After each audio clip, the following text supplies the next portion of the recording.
Guys, ito ang inyong Kuya Alan. Ang ating topic ngayon tungkol sa how to cream RJ45 pass-through tagusan sa Cat6 LAN cable. Makikita ko sa inyo paano i-crimping ang RJ45 na tagusan sa Cat6 LAN cable. Pakikita ko sa inyo ang mga gagamitin. Guys, ito ang Cat6 RJ45 pass-through na tagusan. Ibig sabihin tagusan, may butas siya. Ito special.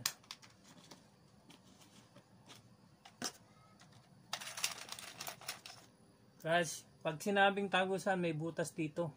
Kasi ilalabas dito ang wire para walang mali. Cat6. Maraming klaseng RJ45.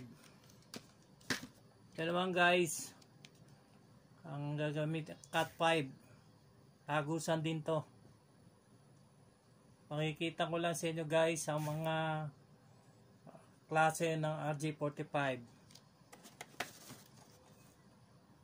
Ito naman branded na J45 Tyco. Maganda rin ang tanso nito sa Cat5. Ang presyo nito guys pala 5 pesos lang ang isang peraso. Sa 1 box 100 pieces. Kung i-share nyo to aking mga Facebook page, YouTube channel, Facebook, Alan Pascual, pakita lang nyo yung share, meron kayong discount na 10%. Ito naman ordinary lang ito na RJ45. Hindi ito tagusan. Ito rin, hindi rin tagusan. 3 pesos lang to. Ito, tagusan din to. Mabibili niya yung Cat6 na tagusan. 10 pesos lang ang isa. Mas madaling gamitin to, ina-advise ko.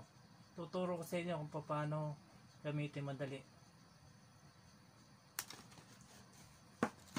Sa pagkikrimping ng RJ45, gagamit tayo ng RJ45 tagusan, saka ganito crimping tools. Ito may tinda rin dito sa Alang Computer Shop. May kasama siyang blade cutter, yung pang wire cut sa UTP. Crimping tools ang tawag dito. Sa amin to 200 pesos lang. Para mabili nyo yung 10% discount, paki-share ang aking mga YouTube channel at ang aking Alang Computer Shop page. So pag nagkikrimping kayo, para sure na maayos, gagamit kayo ng LAN tester. So LAN tester. Para makita nyo ayos ang gawa. Ayan, LAN tester. Meron niyang ganito ginagamit yan guys. Mamaya papakita ko. Yan, pag lumilo yan. Yan. May leather pa yan, no? May bag. Lalagyan ng battery. Ito lalagyan niya, no? LAN tester. Tapos gagamit din tayo ng boots para doon sa maglalak. Ito, boots cap. Ito, nilalagay sa LAN cable. 2 pesos lang ito, ang isang peraso. Ayan. Pagkabit nito sa ganito, ayan o, ganito.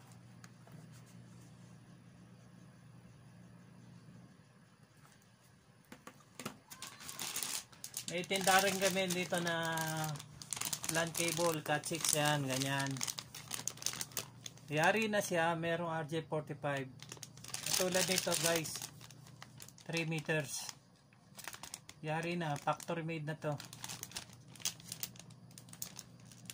95 lang to, 3 meters. Branded to, Idilic. Ayan.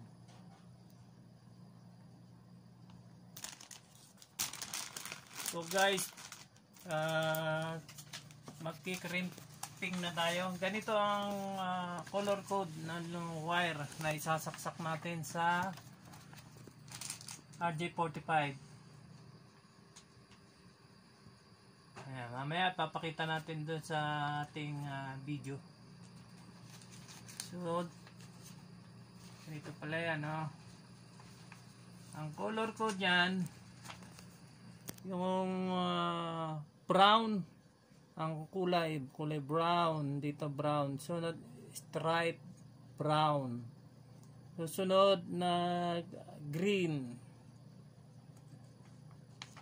Sunod, blue na stripe, blue stripe. Sunod, blue, yung number 4.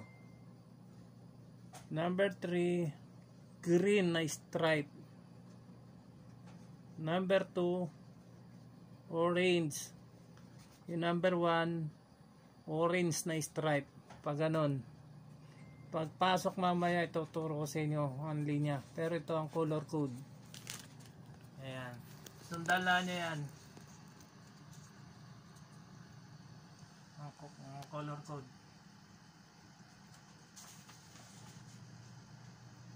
Simula na tayo mag-crimp. Guys, ang ito cut 6. Mag-allowance lang kayo ng mga 2 meters, ganyan. 2 inches, ayan, 2 inches. Gagamitan yung ganito, oh. Ito yun, kasama na bibili, may kasama blade. Kasama blade.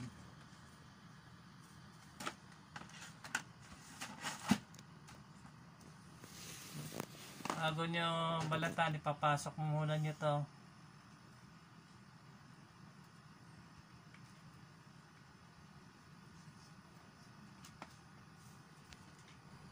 Guys, ayan na, ipasok na natin to. So, kakat na natin. Medyo 2 inches. Ayan, ganyan lang. Isang ikot lang. Ayan, pilitin yung konti. Ayan, hilahin natin yan.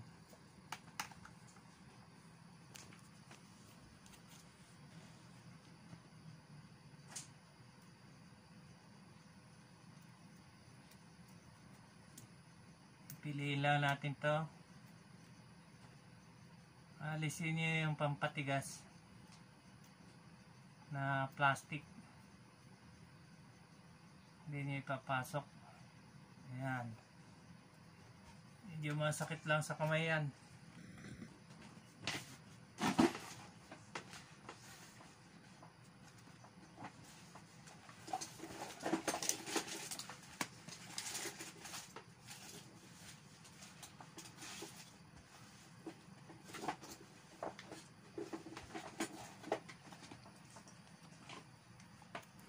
Guys, ayan. Kakatilaan natin to. Ayan. So, susundan natin to.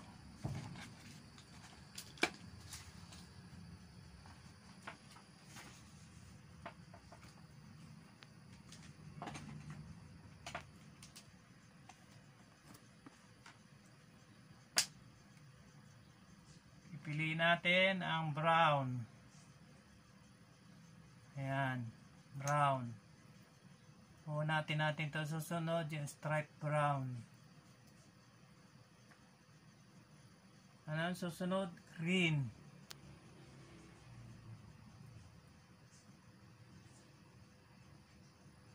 Kailangan maayos para maipasok natin. Susunod, stripe blue.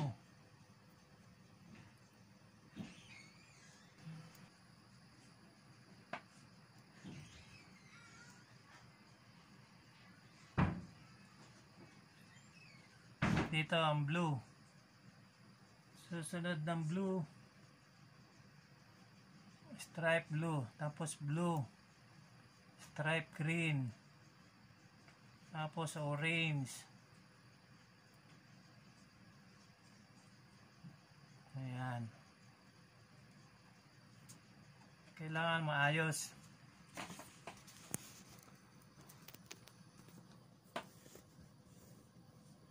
Plot natin ang ganyan.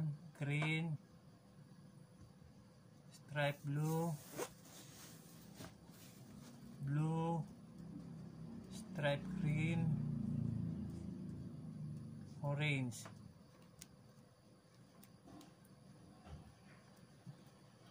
Guys, pa-planchain natin ang kanyang maigi.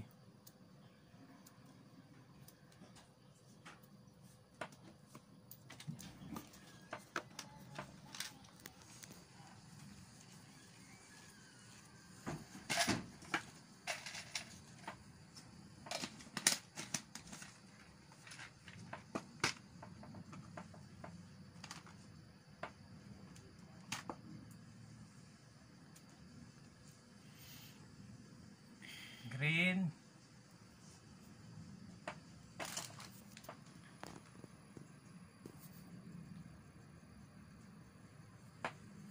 stripe blue, green. Kakati natin ito pantay para pantay siya. Yan. Guys, tingnan nyo, tsaka natin ipapasok dito ang RJ45.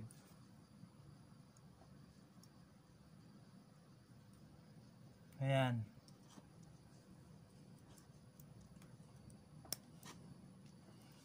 Ito kagandahan na tagusan. Pwede mo i-check. Double check mo kung tama ang sunod-sunod. Minsan naiipit kasi pag hindi tagusan. Brown, stripe brown, green, blue, stripe blue, blue, stripe green, orange, stripe orange. Ayan, tama guys, ayan. Pag ganyan, sigurado ka na. Pwede mo nang putulin yan. Ayan. Bago mo putulin, i-crimping natin. Ayan. Ayan guys, tingnan nyo, i-crimping ko na, oh.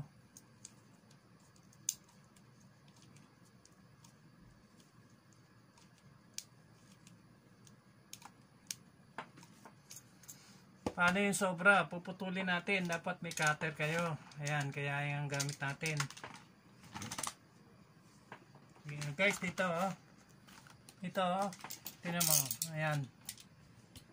Puputulin ko na guys. Ayan, oh.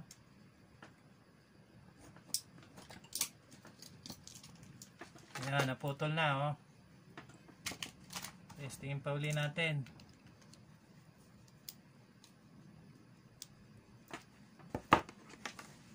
Sample lang yun. Yung isang kabilang dulo, meron na.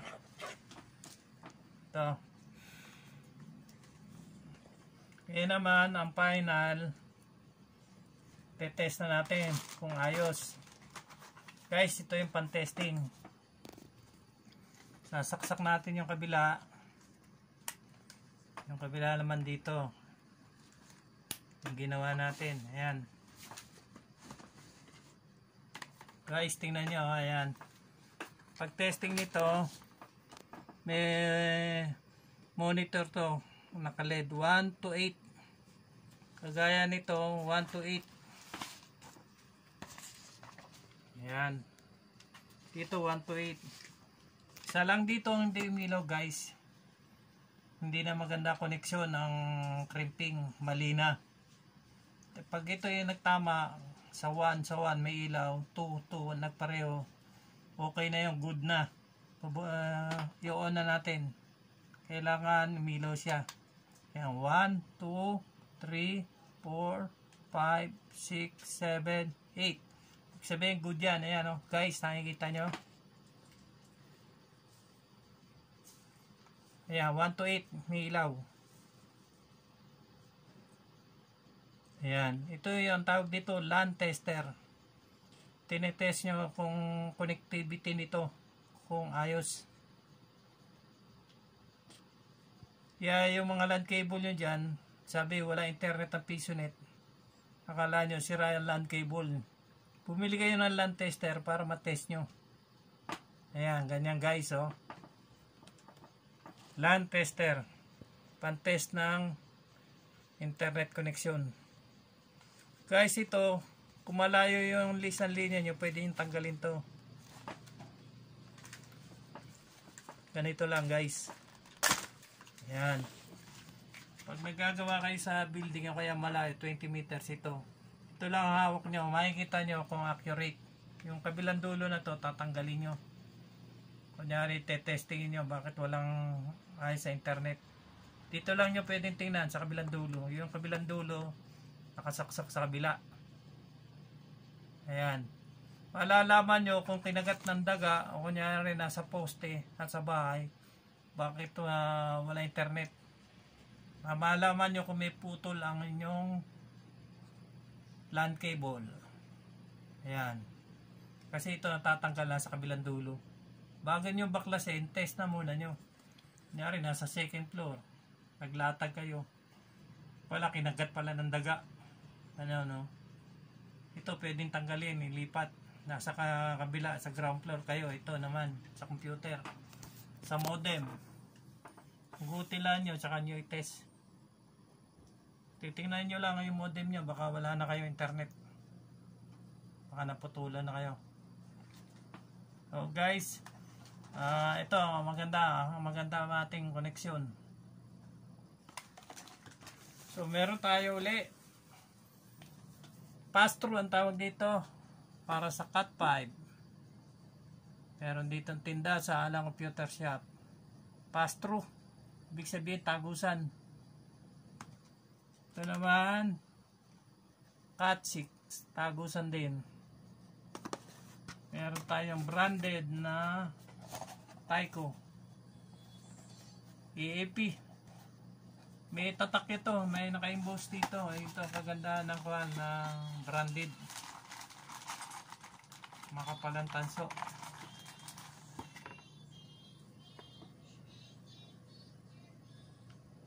Ayan o, may naka-emboss dyan, Tyco EAP. Maganda tanso nito, branded. Meron din tinda nito sa Alang Computer Shop, branded na RJ45. Meron naman ordinary. May crystal din. Ayan o. 3 pesos lang. Crimping tools. Ito nga gagamitin nyo. Importante yan. Boots cap. Ganito yan. Lahat ito kompleto sa Alang Computer Shop. Ayan, dito na kayo bumili. Importante sa lahat yung pantes. Ayan.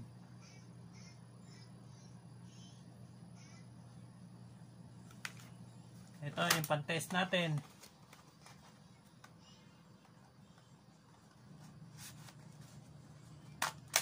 Ayan.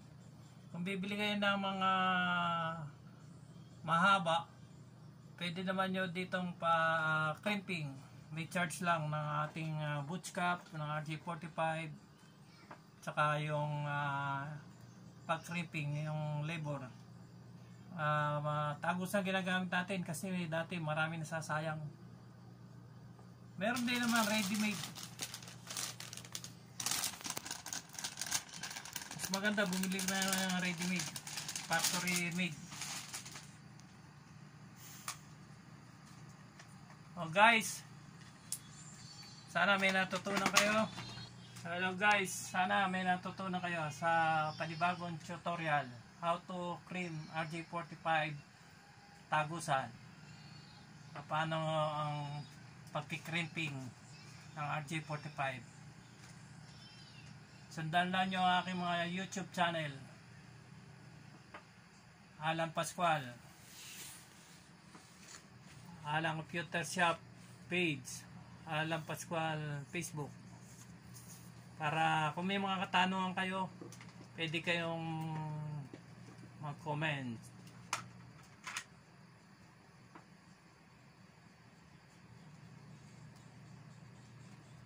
I-like lang, share, subscribe ang Alan Computer Shop. Okay.